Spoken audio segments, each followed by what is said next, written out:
पंडित नेहरू की गलतियों के कारण 45,000 से ज्यादा लोगों की जानें गई। लगभग 6 दशक तक भारत ने 370 के कारण कई जख्मों को सहा है। हजारों लोगों की जानें गई और यहां तक कि पथराव से लेकर आतंकवाद तक ये नई चुनौतियां बनी रहती थी। अलगाववाद को बढ़ावा मिलता था और कांग्रेस अपनी राजनीतिक रोटियां सेंकती थी। कुछ परिवारों का राजनीति का लाभ और भ्रष्टाचार ये दोनों ही वहां पर चलते थे।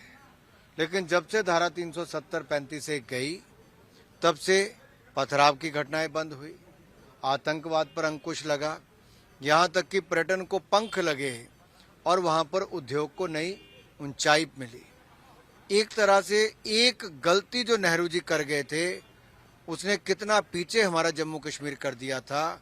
आज उस गलती को सुधारकर मोदी जी ने कितना बड़ा सुधार किया है।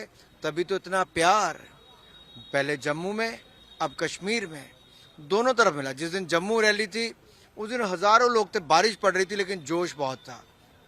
आज बर्फ में भी लोग पैदल भी चलकर आए, गाड़ी से भी आए, लेकिन मोदी जी की रैली में हजूम उमड़ कर आया और उत्साह नजर आया। ये बदलता कश्मीर, नया कश्मीर और नए भारत की बुलंद तस्वीर है। राहुल गांधी वायनाड के साथ अमेठी से चुनाव लड़ने की बात, उनकी चर्चा हो रही है, लेकिन कांग्रेस आलाकमान हो या फिर जो खुद राहुल गांधी इस बात को लेकर पुष्टि नहीं कर रहे कि नहीं वो वहां से चुनाव लड़ने की हिम्मत दिखा पाए। जब उनको पता है कि होनी जमानत ही जब्त है तो अमेठी में क्यों करवानी है। जहां पीछे मुड़कर नहीं देखे 5 साल, क्या चेहरा लेकर आएंगे। जिस परिवार को उत्तर प्रदेश ने 4-4 पीढ़ियों तक वोट दिया, जिस पार्टी को 4-4 पीढ़ियों तक वोट दिया, उसी उत्तर प्रदेश को इतनी हल्की बातें करके नीचा दिखाने का काम राहुल गांधी जी ने दक्षिण भारत से किया। क्या यही मिला उत्तर प्रदेश को बदले में। और मैं एक बात कहना चाहता हूं, अभी उत्तर प्रदेश आए थे, सुनसान गलियां थी जहां राहुल गांधी जी गए, कोई नारे लगाने वाले भी नहीं मिले, जीप पर भी अकेले ही पाए गए। हताश निराश होकर आजकल ऐसी बयानबाजी कर रहे हैं, न जाने आगे क्या लिखा है, क्योंकि अब तक तो कांग्रेस की विपक्ष का नेता भी नहीं बना पाए थे, आगे भी नहीं बना पाएंगे। मोदी जी पर लगातार व्यक्तिगत एक तरीके से टिप्पणी की जा रही है। लालू यादव हो या फिर खुद राहुल गांधी ने भी उनके परिवारवाद को लेकर सवाल उठाए हैं। सवाल इस बात का है कि जो पुरानी गलतियां, क्या उससे ये सबक नहीं ले रहे हैं क्या।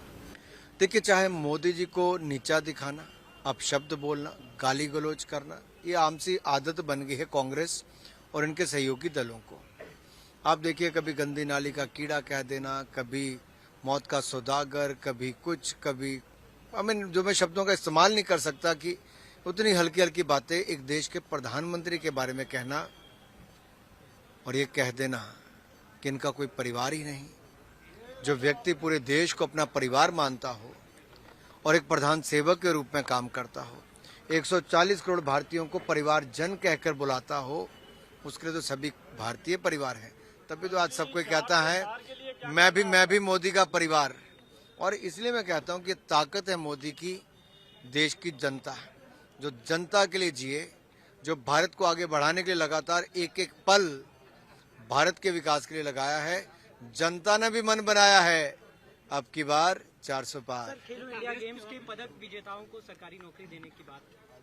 मैं आभारी हूं भारत के खिलाड़ियों की तरफ से और खेल मंत्रालय की ओर से भी प्रधानमंत्री मोदी जी का। हमने एक मांग रखी थी कि जिस तरह से नेशनल गेम्स और अन्य टूर्नामेंट्स को लेकर, Commonwealth game, Asian games, Olympics, इन सब के मेडल विजेताओं को तवज्जो दी जाती है नौकरी पाने के लिए। कई सालों तक नेशनल गेम्स नहीं हुए थे, वो भी हमने वापस करवाए। लेकिन साथ ही साथ प्रधानमंत्री मोदी जी ने खेलो इंडिया का एक ऐसा प्लेटफॉर्म दिया जहां youth games, university games, winter games और पैरा गेम्स का आयोजन करवाते हैं। एक इंटरनेशनल स्तर का प्लेटफॉर्म बन गया है। लेकिन इनके सर्टिफिकेट का महत्व नहीं था नौकरी पाने के लिए। अब वो रूल्स में भी बदलाव किया गया है, जिसके कारण अब इसके मेडलिस्ट भी खेलो इंडिया के, वो भी रोजगार, सरकारी नौकरी उनको मिल पाएगी। एक बहुत क्रांतिकारी कदम ये मोदी सरकार का है, जिसके लिए सभी खिलाड़ी मोदी जी का आभार प्रकट कर रहे हैं। मैं खेल मंत्री के नाते भी उनका धन्यवाद करता हूं। मैनिफेस्टो में अपने 30 लाख लोगों को नौकरी देने का वादा करिए कह रहे कि अभी बेरोजगारी पिछले 10 साल में मैं कांग्रेस के ऐसे बयानों पर हंसता हूं। उन्होंने वायदा किया था राजस्थान में, उन्होंने वायदा किया था छत्तीसगढ़ में, जाकर हाल देखिए क्या है साहब, उसका 10% भी नहीं कर पाए थे।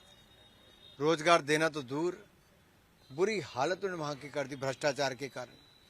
उन्होंने एक और तो ये भी किया, दूसरी ओर कहा था महिलाओं को 1500 रुपये महीना देंगे, नहीं दे पाए। हिमाचल में 14 महीने हो गए, 2 रुपये किलो गोबर, 100 रुपये लीटर दूध खरीदना था, नहीं खरीद पाए। स्किल इंडिया, ये क्या कहते हैं, स्टार्टअप के लिए उन्होंने 600 करोड़ रुपए का बजट देना था, नहीं दे पाए। 5 लाख सरकारी नौकरी देनी थी, नहीं दे पाए। अरे जब नहीं दे पाए राज्यों में और 10 साल इनकी केंद्र में सरकार रही, वहां नहीं दे पाए, तो राहुल गांधी जी हताश निराश होकर कुछ भी बोल दें, जनता इनको मानती नहीं। इनके झूठे दावे वायदे सब ये फ्लॉप हो चुके हैं, एक के बाद दूसरे राज्य में। जनता केवल एक गारंटी जानती है, मोदी की गारंटी। अभी एक अंतिम सवाल, हिमाचल प्रदेश में सुखू सरकार का एक बड़ा आरोप है कि वहां की जो सियासी घटनाक्रम है उसके आधार पर बीजेपी वहां पर तख्ता पलट करने का प्रयास कर रही है। हमने ना कोई ऐसा प्रयास किया है। ये कांग्रेस के झूठे वायदे जो थे, जो मैंने अभी गिनाया कि 1500 रुपये प्रति महीना महिलाओं को देना, 2 रुपये किलो गोबर, 100 रुपये लीटर दूध खरीदना, 5 लाख सरकारी नौकरियां देना, ये सब फेल हो गया जी। कुछ नहीं दे पाए 14 महीने में। अब इनके विधायक सड़क पे जाते तो लोग कपड़े पकड़ने को फिरते हैं कि कहाँ गए मेरे 1500 रुपये। तो इनके विधायकों के पास जवाब नहीं है। विकास कार्य ठप पड़ गए हैं, चेहरा नहीं दिखा पा रही कांग्रेस हिमाचल प्रदेश में, और उसके चलते इनके विधायक इनको छोड़कर चले गए क्योंकि ठगा हुआ महसूस कर रहे थे। इनके मुख्यमंत्री इनकी बात नहीं सुनते थे। इसमें भारतीय जनता पार्टी का कुछ नहीं, इनके ही 6 विधायक छोड़ के गए हैं।